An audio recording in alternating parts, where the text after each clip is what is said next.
இந்திய ஜவுளி சங்கம் தென்னிந்திய பிரிவு சார்பில் கோவையில் 78வது அகில இந்திய ஜவுளி மாநாட்டின் துவக்க விழா நிகழ்ச்சி கோவை நீலாம்பூர் பகுதியில் உள்ள தனியார் உணவக அரங்கில் நடைபெற்றது. இந்திய ஜவுளி சங்கம் தென்னிந்திய பிரிவு சார்பில் 78வது அகில இந்திய ஜவுளி மாநாடு கோவை நீலாம்பூர் பகுதியில் உள்ள தனியார் உணவக அரங்கில் நடைபெற்றது. உலகளாவிய ஜவுளிகள் வாய்ப்புகளை வெளிப்படுத்துதல் என்ற கருப்பொருளில் 2 நாட்கள் நடைபெற்ற இந்த மாநாட்டில் American association of textiles, chemist and கலரிட்ஸுடன் இணைந்து ஏற்பாடு செய்யப்பட்டது. இந்த கருத்தரங்கில் தொழில்துறையினர் எதிர்கொள்ளும் சவால்கள் குறித்து பல முக்கிய அறிவு கருத்தரங்குகள் மற்றும் விவாதங்கள் இடம்பெற்றன. LMW நிறுவனத்தின் தலைவரும் நிர்வாக இயக்குநருமான சஞ்சய் ஜெயவர்தன வேலு மாநாட்டின் தொடக்க விழாவில் தலைமை விருந்தினராக பங்கேற்றார். நாடு முழுவதிலும் இருந்து 600க்கும் மேற்பட்ட பிரதிநிதிகள் இந்த முக்கியமான ஜவுளி தொழில் மாநாட்டில் கலந்து கொண்டனர். இந்திய ஜவுளி சங்கம் தென்னிந்திய பிரிவு தலைவர் சத்யநாராயணன் வரவேற்புரை வழங்கினார்.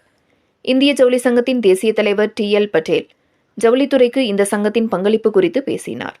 மாநாட்டின் ஒருங்கிணைப்பாளர் K. ராமலிங்கம் இதன் முக்கியத்துவத்தை எடுத்துரைத்தார்.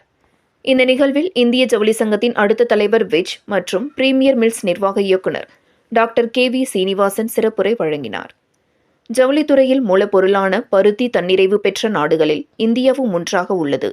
இருப்பினும் பருத்தி உற்பத்தியில் மகசூல் குறைந்ததால் இந்த சாதக நிலையை இந்தியா மெதுவாக இழந்து வருகிறது என கூறினார். எனவே விதைகள் மேம்பாடு, உற்பத்தி திறன் அதிகரிப்பு மற்றும் விவசாயிகளுக்கு ஊக்கத்தொகை வழங்குதல் ஆகியவற்றில் அரசாங்கம் ஆதரவளிக்க வேண்டும். இதுவே இப்போதைய அத்தியாவசிய தேவையாகும் என்றும் ஜவுளி தொழில் உற்பத்தி துறைக்கு அரசாங்கம் இந்த வகையில் உதவ முடியும் என்றும் அவர் கருத்து தெரிவித்தார்.